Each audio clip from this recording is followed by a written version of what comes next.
Qoyunçuluqda qızıl qaydalar, rasion, dövlə şəraiti və quzuların qorunması.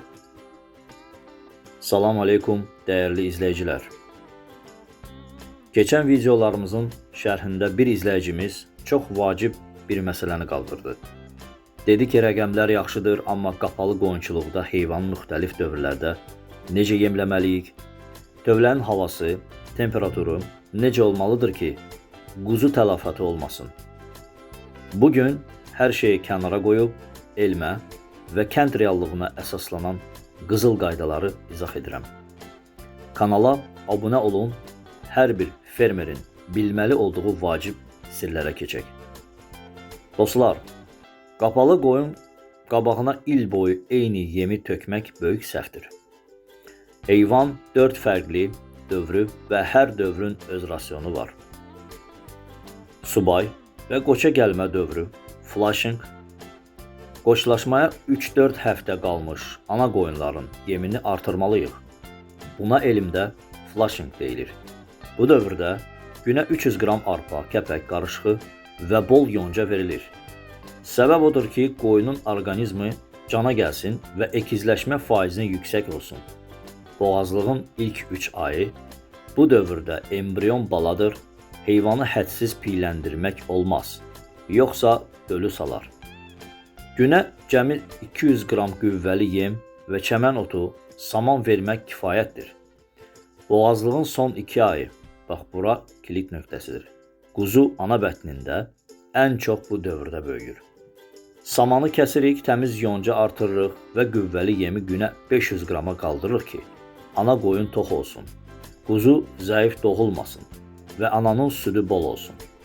Bala verdikdən sonra südlük dövrü ana qoyun quzunu əmizdirərkən bədəndən çoxlu kalsium və enerji itirir. Ona görə də rasiona mütləq qarğıdalı yarması və şrot əlavə edilməli. Qüvvəli yem günə 600 qrama çatdırılmalıdır ki, ana südündən kəsilməsin. Dövlə şəraiti, temperatur, rütubət və sakitlik. İndi isə keçək dövlənin daxil iqliminə. Çox adam elə bilir, qoyun soğuqdan qorxur, dövləni tam bağlayır və içəridə boğucu hava yaradır. Bu tamamilə səhvdir. Qoyun soyuqdan yox, rütubətdən və yeldən, skvaznyakdan tələf olur. Temperatur ana qoyunlar üçün dövlədə ən ideal temperatur 10-15 dərəcə arasıdır. Amma quzulama bölməsində, yeni doğulan quzuların yanında temperatur minimum 15, maksimum 18 dərəcə olmalıdır. Rütubət dövlədə 65-70% keçməməlidir. Əgər içəri girəndə gözünüzü amonyak göynədirsə, deməli rütubət yüksəkdir və heyvanlar tezlikcə ağciyər iltihabı, pnevmoniya olacaqlar. Bunun qarşısını almaq üçün dövlənin damına mütləq havalandırma boruları, pəncərəsi olmalı, amma yerdən yel çəkməməlidir. Sakitlik, qoyun çox qorxaq heyvandır. Boğaz qoyunların yanında qəfil səs-küy, it hürüşü, qışqırıq olmamalıdır. Stresə düşən boğaz qoyun dölünü sala bilər, bu isə fermerin 1 illik əməyinin məhvi deməkdir. Yeni doğulan balalara qulluq və tələfatın qarşısını alınması. Videonun ən vacib hissəsi quzuları necə qoruyaq? Yeni doğulmuş quzunun ilk 1 saatı onun həyatını təyin edir. Ağız südü, yelən, quzu doğulan kimi maksimum 30 dəqiqə ərzində anasının ağız südünü, yelənini əmməlidir. Əgər əmməsə, immuniteti 0 olacaq və 3 günə ölə bilər. Əgər ana quzunu qəbul etmirsə, südü özünü sağıb əmizliklə quzuya verməlisiniz. Göbək bağının dezinfeksiyası, doğulan kimi quzunun göbək bağı təmiz yodla dezinfeksiya edilməlidir. Çünki bakteriyalar bədənə ən çox oradan daxil olur və quzunun oynaqlarını çürüdür.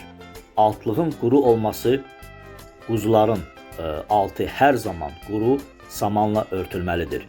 Quzu nəm yerdə yatarsa dərhal ishal, qarın getmə olacaq. Kənd yerində quzu qarın getməsi tələfatın bir nömrəli səbəbidir. Quzu bağçası ilk 2 həftə quzular anaları ilə xüsusi kiçik künclərdə quzu bağçasında tək saxlanmalıdır ki, ana bala bir-birinə öyrəşsin. Digər böyük qoyunlar quzunu tapdalamasın. Və yekun dostlar, gördüyünüz kimi qoyunçuluq təkcə ot və arpa vermək deyil, böyük bir elmdir. Bu qaydalara əməl etsəniz, tələfatınız sıfır olar. Quzularınız əkiz doğular və biznesiniz sizə hər zaman xeyir gətirər. Şərhlərdə yazın, siz yeni doğulan quzulara necə qulluq edirsiniz və hansı dərmanlardan istifadə edirsiniz. Kanala abunə olun.